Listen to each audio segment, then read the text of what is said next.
So, I mean, I used to work for the council. I worked there for a couple of years, so obviously got to know a number of the councillors.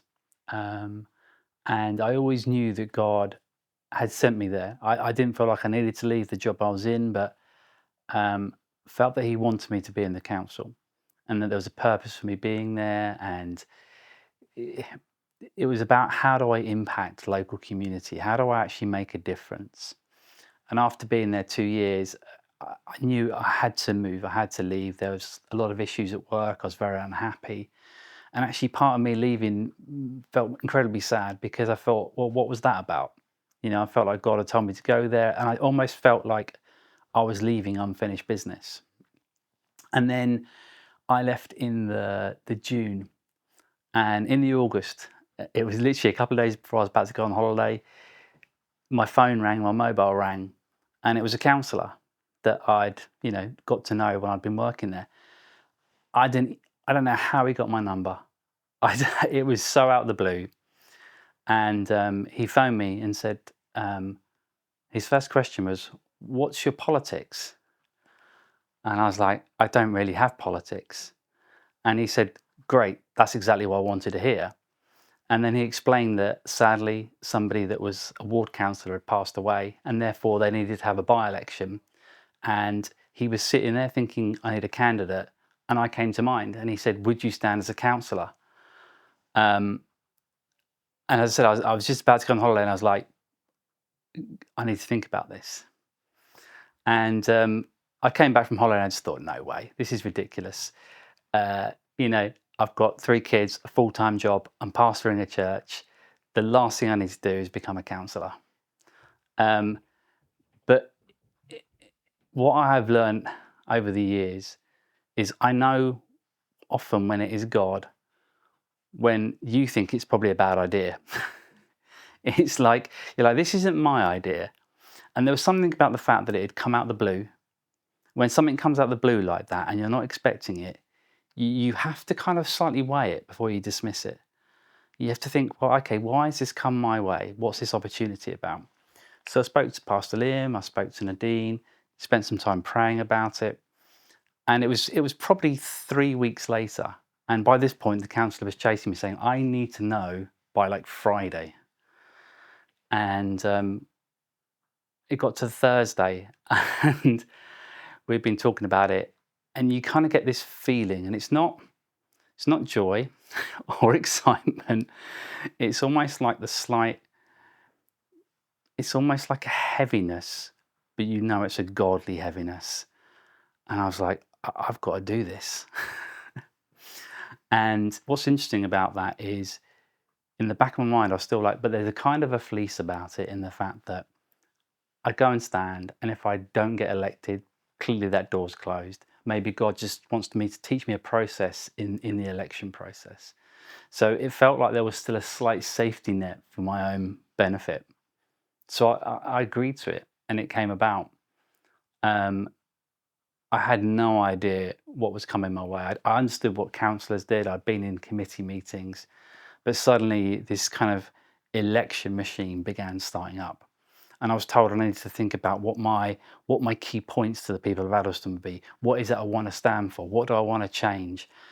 And asking to have photos of me taken, and create leaflets and literature, and start getting political. And I was like, what have I done? Genuinely thought, what have I done? And the 6 weeks of campaigning, I think they were stressful. They caused me massive anxiety. Like putting out 3,000 leaflets to every home in my area, or my neighbours everywhere around this area, with my face on, with my name on, telling people I was standing as a councillor. I suddenly felt incredibly vulnerable and just very strange. And I was like, it just caused me huge anxiety. And constantly I was thinking, what have I done? What have I done? But you've always got this thing of like, but God's told me to do this. And it's because God's told you to do it. Because I almost wanted to run away from it, almost affirms it even more that it's of God. And so, the election finally came. The election day was crazy. It was from like 7 in the morning up to about midnight before I finally got to bed. And the seat that I was going for previously had won only by 7 votes to Labour. So Labour were out in full force. They were like, and throughout the campaign, throughout election day, I was like, I can't call this. But secretly, I was like, well, if I don't get in, I'm quite relieved. But, you know, if this is of God, a bit like that bit in the Bible where I think it's one of the religious leaders says, well, if this is of God, then it'll be okay. So be it. It's almost like, why are you trying to stop them preaching? And then the count started to happen, and I couldn't even watch. Like Nadine was in the room there, watching, doing all the counting and stuff. And then they announced the result, and I'd won by a mile. And I was like, and instead of joy, instead of happiness, I thought, oh no, what do you want me to do, God? Because you're clearly in this. So it kind of went from jubilation to, feeling very kind of daunting and just overwhelming quite quickly. And that's kind of the journey of, how I became a counsellor. I've been a pastor for Addlestone now for, coming up nearly 3 years, and there's still quite a lot of days I wake up and I go, God, why have you, what am I doing? Why have you asked me to do this? And the same thing is, I've only been a counsellor for a couple of months, if that, and, been to a few meetings, and it's like, I don't know why I'm here. I don't know what I'm doing here. But what was really interesting is that all of this happened. The phone call asking me to stand as a counsellor, all of this came as we were looking at the story of Esther. And I know it's a well-known verse, but this kind of, you were called for such a time as this. And the fact that Esther, this kind of, very simple person, got thrust from being a nobody to being thrust into the king's court, to suddenly becoming this really important person who ended up having to kind of be the person that stopped the Israelites getting kind of massacred. And you never stop and think, well, I'm pretty sure there's times where she's like, what am I doing? I just came from a simple village. There's nothing special about me. And it's that same thing. It's that sometimes you just need to know you're in the right place rather than why you're in that place. And I feel that's the same for being a pastor, the same for being a counsellor. I know I'm in the right place. I can't tell you why I'm in that place yet.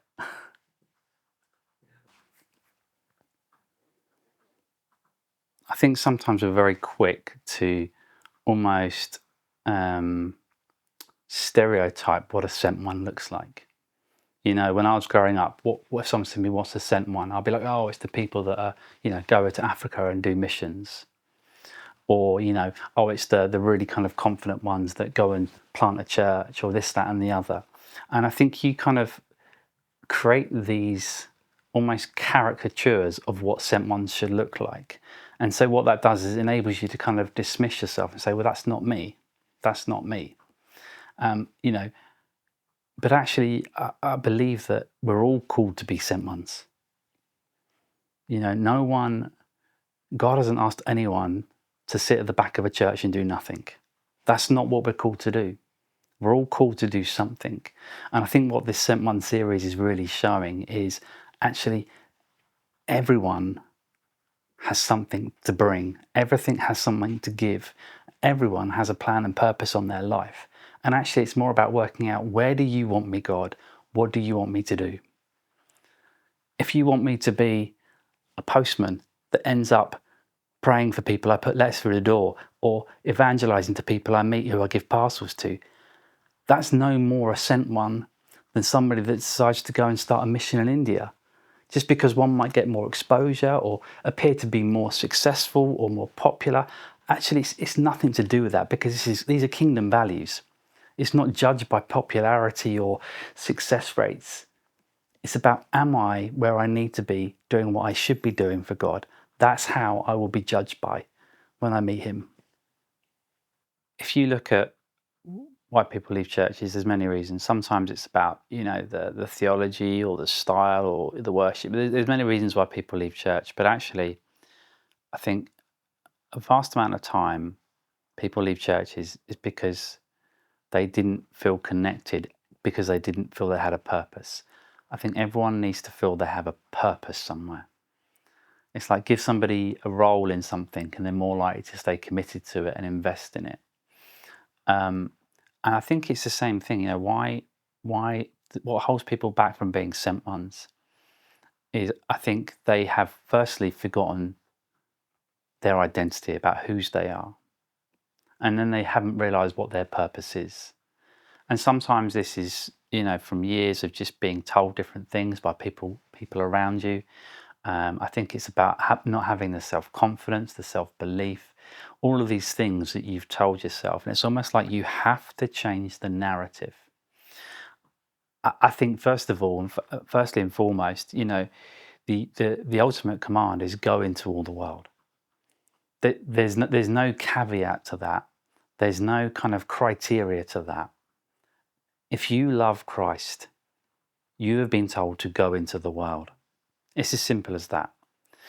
But people kind of think, well, I don't really understand what that looks like, so I'm not going to do anything. But we're all called to be sent ones, as I said earlier.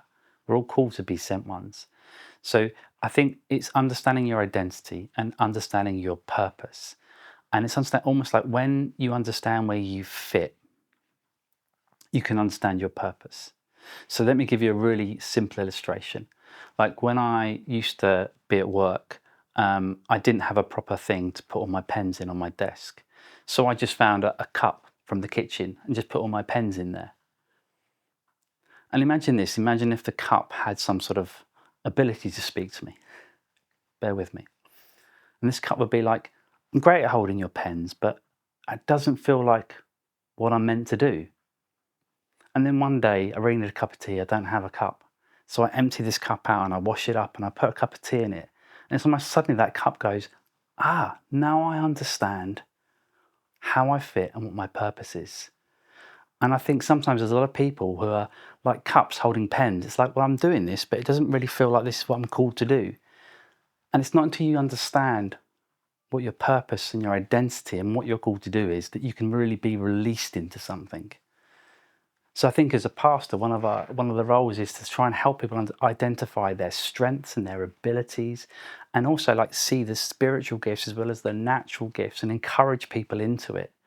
And I think that then leads you on to understanding where you're called to and what you're about.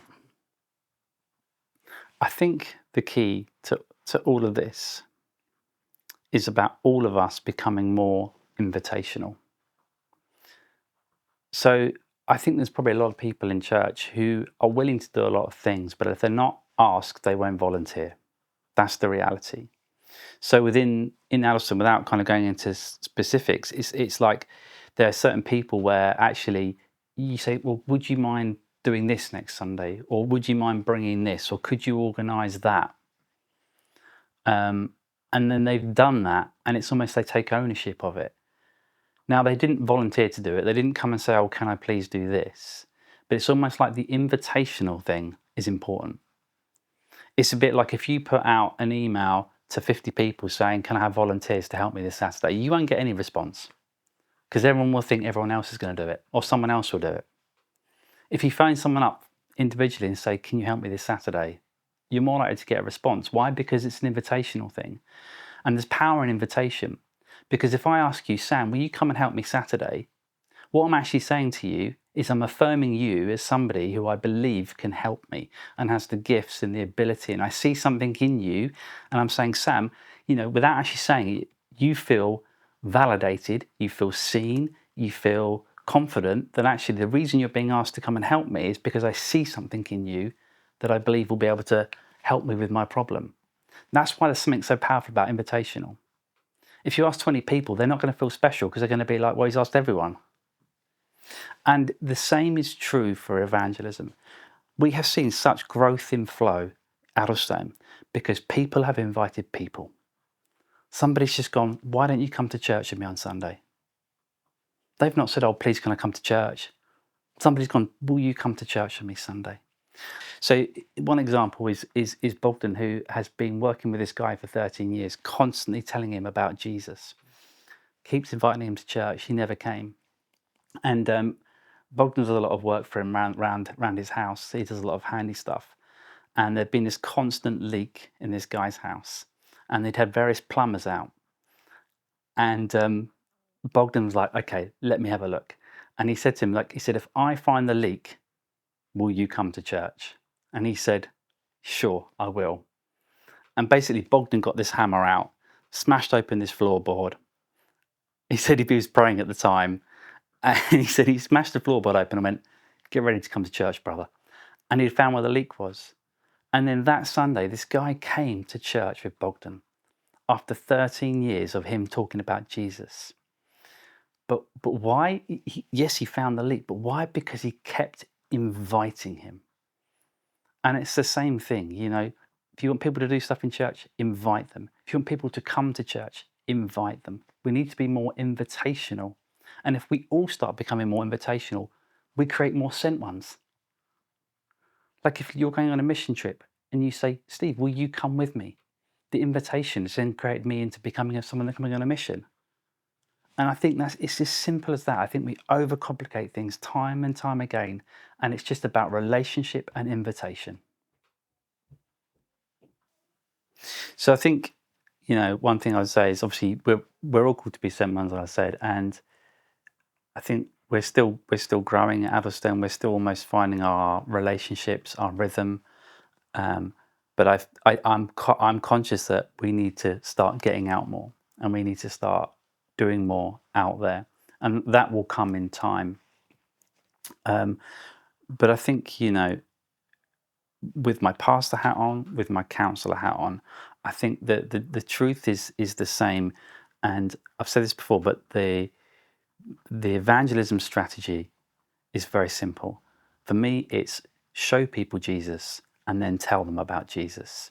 If you go back 20 years, it was the other way around. People knocking on doors, giving you leaflets, saying, "You need Jesus, you need Jesus, you need Jesus." But we finally got to this point where we realized that's not working.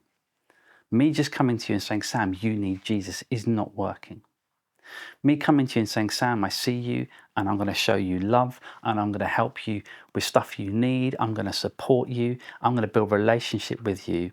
And at some point you're going to be going, "Why is this person helping me?" Because ultimately helping people has become countercultural. And then I say, "Because I want to show you Jesus." So you show people Jesus and then you tell people about Jesus. So in the stuff I do as a counsellor, if I'm helping people in the community, if I'm helping fix their problems, at some point they might say to me, "Why are you doing this?" And I'll be like, "Because God called me and I just want to show the love of Jesus." It's that simple. In the same way we overcomplicate other things, we overcomplicate evangelism. Everybody is capable of showing other people Jesus and then telling them about Jesus.